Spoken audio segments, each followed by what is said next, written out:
Daily use English sentences सीखने की series में आज हम सीखेंगे बीमारी से जुड़े वाक्य। जी हाँ, मौसम बदल रहा है और जिसको देखो वही कुछ ना कुछ कंप्लेन कर रहा है। कोई कह रहा है मेरा सिर दर्द से फटा जा रहा है, कोई कह रहा है मेरे आधे सिर में दर्द होता है, कोई कहता है मेरे पेट में गुड़गुड़ाहट हो रही है, कोई कहता है उसकी उंगली कट गई जल्दबाजी में। तो ये सारे कंप्लेन्स जो आते हैं बीमारी से रिलेटेड, इसको इंग्लिश में बोलना है तो कैसे बोलेंगे, आज हम यही सीखेंगे। Let's start. Okay, daily use English sentences की सीरीज सीखने में आगे चलें। इसके पहले आई होप कि आप हमारे ऑलरेडी सब्सक्राइबर हैं और हमारे सभी वीडियोस को देखते आ रहे हैं। अगर नहीं है तो भी कोई बात नहीं, अब सब्सक्राइब कर लीजिए और वीडियोस आपको पसंद आते हैं तो आप लाइक कर लीजिए, अपने फ्रेंड्स के साथ शेयर कर लीजिए। स्टार्ट करते हैं। हमारा पहला सेंटेंस, मेरा जी मिचला रहा है।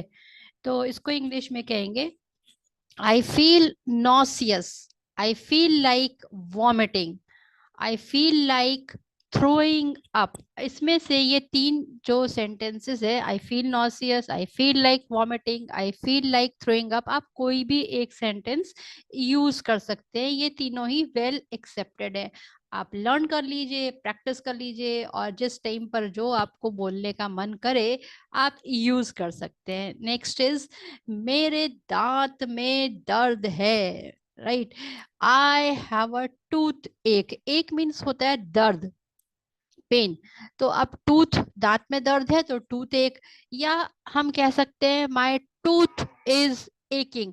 अब जो ये फर्स्ट वाला है, आई हैव अ टूथ एक, इसमें हैव पॉजिटिव यूज में लिया गया है। हैव के अलग अलग यूजेस होते हैं, किसी जगह पोसेशन के लिए लिया जाता है, किसी जगह ऑक्सिलरी की तरह लिया जाता है।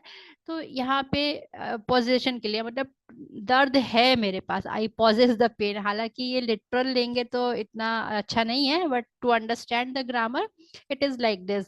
और माई टूथ इज एकिंग, मेरे दांत में दर्द हो रहा है। राइट, मेरा सर ठनक रहा है। My head is throbbing. अब सर की अलग अलग प्रॉब्लम होती है, किसी का दर्द होता है, किसी का आधा दर्द होता है, किसी का ठनक रहा होता है। तो ये एक्सपीरियंस की बात है, अभी से तो मैं बता नहीं सकूंगी। हाँ, यहाँ पर आपको सेंटेंसेस ही बता सकती हूँ और वही बता रही हूँ कि अगर कोई कहता है कि मेरा सर ठनक रहा है तो माई हेड इज थ्रॉबिंग। अब अगर उसका सिर दर्द से फटा जा रहा है, अलग अलग ये एक्सपीरियंसेस होते हैं पेन के। तो माई हेड इज स्प्लिटिंग, कुछ ऐसा लगता है कि जैसे नसें अलग अलग फट रही हैं, फैल रही हैं, प्रेशर फील हो रहा होता है, तो तब ऐसा कहते हैं कि मेरा सिर दर्द से फटा जा रहा है। I have a splitting headache. Right, मेरे पेट में गुड़गुड़ाहट हो रही है। जनरली जब हाजमा खराब होता है तो ऐसे सेंटेंसेस लोग बोलते हैं, हम लोग सभी बोलते हैं। तो माय स्टमक इज रम्बलिंग, या कह सकते हैं my stomach is gruelling. Gruelling वैसे लिटरली गुड़गुड़ाहट के लिए यूज किया जाता है, और डॉग के गुड़गुड़ाने मतलब उसके बड़बड़ाने के लिए ग्रोलिंग वर्ड होता है। लेकिन अगर कोई और भी बोल रहा है, बड़बड़ बड़बड़ कर रहा है, तो उसके लिए भी ग्रोलिंग वर्ड होता है। और यहाँ पर आपका पेट बोल रहा होता है तो इसके लिए यहाँ पे ग्रोलिंग वर्ड यूज किया गया है। राइट, तो ये है, मेरे आधे सिर में दर्द होता है। ये बहुत बार लोगों को कंप्लेन होती है कि पूरा सिर नहीं दुख रहा है, आधा दुख रहा है। तो आई have a cluster headaches. Actually कुछ पर्टिकुलर पार्ट में पेन हो रहा होता है, उसको हम लोग पिन पॉइंट नहीं कर पाते हैं, तो यू ऐसा कह देते हैं कि आधे में दर्द हो रहा है। तो वो क्लस्टर वर्ड इसीलिए इसमें अप्रोप्रिएट बैठता है। हाफ हेडेक नहीं बोलेंगे, क्लस्टर हेडेक बोलेंगे। अब अगर किसी की उंगली कट गई है तो वो कहेगा ही, या शी भी कह सकते हैं। या अगर उसने कहीं पे नाम ले लिया, शीतल, राम, श्याम, कुछ भी, तो वो नाम लेकर के आप कह सकते हैं cut his finger. Right, next is, वो बहुत जल्दी बीमार पड़ जाता है।